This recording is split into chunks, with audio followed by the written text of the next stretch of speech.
Hey Tube Ubers, we're going to go through some upgrades we've made on our camper.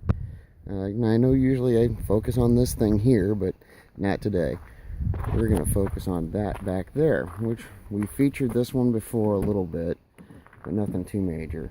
It's a 2013 Keystone Hideout, 27-foot rear bath, which is a really cool layout. But the thing is, you know, everybody always has to worry about, oh, the newest and latest and greatest things on their campers. Well, this is an older camper. It's a 13. So I decided to do some upgrades. The first upgrade we did was last summer. We took it out and had a little problem with it. Blew out a tire on 94 East in Chicago. Bought a tire pressure monitoring system. This is a Schumacher tire pressure monitoring system, if it'll focus. Focusing on everything else but that. Cheap little thing. It's pretty inexpensive. Works pretty good as a monitoring system. Only goes up to 50 pounds, so when your tires are, 80 pounds a piece like these on the camper, it doesn't show an actual tire pressure, but you can set a warning, so if you get down to 45 pounds, the alarm goes off and makes all kinds of noise, and you can, safely pull over before you do like I did and demolish a tire. They work like this. There's just 4 of these little sensors like this right here, and they're marked A, B, C, and D for each tire. A and B, C and D.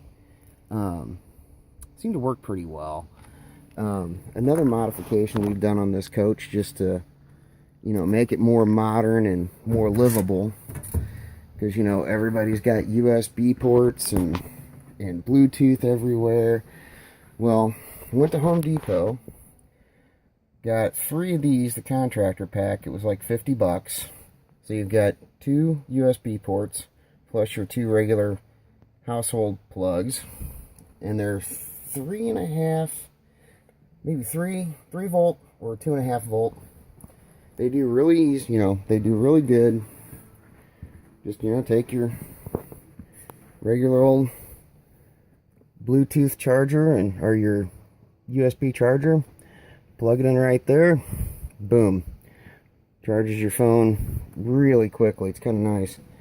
I put 3 of these in this particular one. I put 1 on either side of our bed, and then for the kid I put 1 right back here behind the dinette, because that's where he usually stays. Another modification, yeah, we're getting ready to leave camping, so we're going to let that dry out. Another modification I did is this little guy here. It's a Moen pull-out sprayer with pause. Works really good. Love it. You can pull it out, wash your dishes, hit the pause button here while you're moving things around, open it back up, start spraying again. You never have to touch your handle. You just hit your heat, your warm, cold, set it where you want it, flip it on, do whatever you got to do. But a non-pro tip: when you hook it up down here, not that you can really see that very well, it's got 3/8 inch connections on it. So yeah, I can't turn my light on. Hang on a second, I got something to help with that. So I had to buy 3/8 to 3/8 connections, which they were just compression fittings that I just took the center out of, because what you have on your standard camper is a 1/2 inch sink fitting on either end. So I had to get a 1/2 inch to 3/8 braided cable, or braided hose, and then get a 3/8 to 3/8 coupling, so that way I could couple the two together. Pain in the butt, but totally worth it in the end. So if you have an older coach like this, and like my wife was on me about, we need a new coach, we need a newer one, because, well, we don't have Bluetooth, we don't have, which Bluetooth actually, when you go to the stereo, and they sell them on Amazon, I've seen them. If you have the USB like this right here, they sell Bluetooth doggles that can go in that USB, and it'll pick up Bluetooth off your phone, so you can Bluetooth without having to replace your stereo. That's a really cool idea. I haven't bought one of those yet, but that's next. That's my next thing. And here we got the rear kitchen. Haven't done any modifications back there. Another thing, if you're looking into buying a tandem axle coach like this, these guys right here, they're called X-Chocks. Oh my god, they are awesome. They are the best things on the planet. Because instead of using those little guys down there, which I've used them as just leveling blocks for right now, instead of trying to park your coach up against the parking curb and being worried about it rolling away, you just take those, tighten them onto your wheels. They come with locks. Let's flip this down. Comes with a lock that goes in there. You get the wrench that goes on here. They take no time to set up. It's awesome. So once you put your coach where you want it, you just tighten those in place. The coach never moves back and forth or shimmies, because they'll shimmy back and forth as you walk. Even with chocks underneath the wheels, they'll still move. And then if you're on an unlevel campsite like we are, you know, you're going to be on those leveling blocks, which are another good thing to have.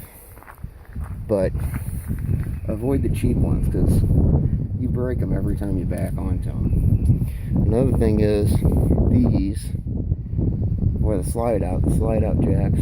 Slide out jacks are an awesome idea, but, well, let's put it this way. These aren't so hot. This one's always a pain in the butt. I mean, I thought it would be nice to have this, you know, you just pinch this and it whoop, drops down. You know, easy to take down, but God, they're a pain in the ass. So, little things like that. Really, that's it. I mean, I'm going to give you a quick tour of the coach, just to show you what it looks like. Now, this one came to me with 30-pound bottles, so I got two 30-pound bottles. I have not filled them up yet, and we're getting on to a year of having this vehicle. But another modification we've made, if you buy a coach that has a queen mattress, this is actually a regular queen mattress from your house.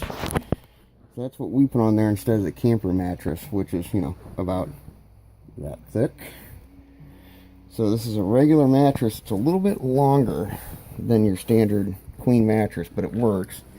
And in our case, because we have the extra high storage box, it's kind of a climb, so you might want steps. Of course, TV, entertainment system. This is not a jackknife couch. This is actually each individual side of the couch comes out, so you can have this side be a couch, this side be a bed, or vice versa, which is really cool. Most of the newer coaches now come with the jackknife couch where the whole thing folds out. That's why we got this one. One of the reasons. The other one was the U-dinette. My wife really liked the U-dinette with all the storage underneath. Now, this side's the only side you can get to without taking the table apart.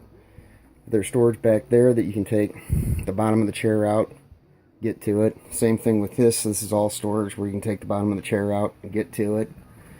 You know, pretty good refrigerator, Atwood refrigerator. Thing's kind of nice. I mean, again, it's 2013, so it's a little beat up, but that's the way we got it. So, well, this is why we bought this. The rear bath. An actual rear big bathroom. Like, you can take an awesome shower in this thing. I mean, it's 6.5, 7 foot high ceiling. Just awesome. The other thing was all the storage. We'll keep our towels in there.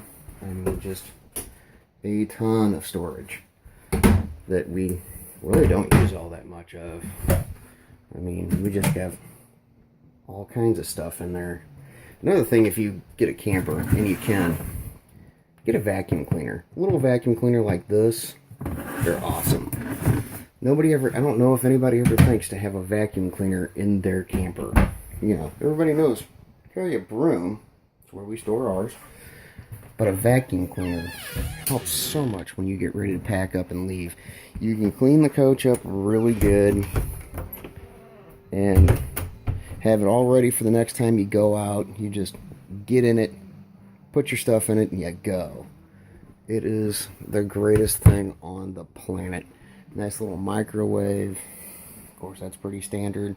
3-burner stove's pretty standard. Even these are starting to get pretty standard in newer coaches too. That's why I wanted one.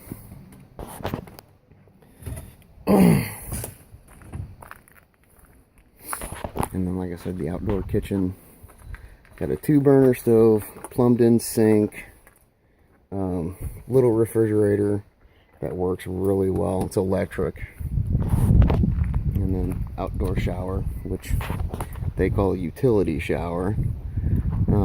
Which I just mainly use for, like last summer when we went into Indiana and did Indiana Dunes, we used it, you know, wash off our feet before we got in the camper so we didn't have sand absolutely everywhere. Another thing everyone should get is a surge protector. This is a surge protector. It tells you by the combination of lights whether or not it's grounded properly or wired properly. This one's wired properly because the 2 yellow lights are on. If the red light's on, then you got major issues. So, yeah, our first camping trip of 2019 with our camper, and we're getting ready to go home. Talk to you guys later.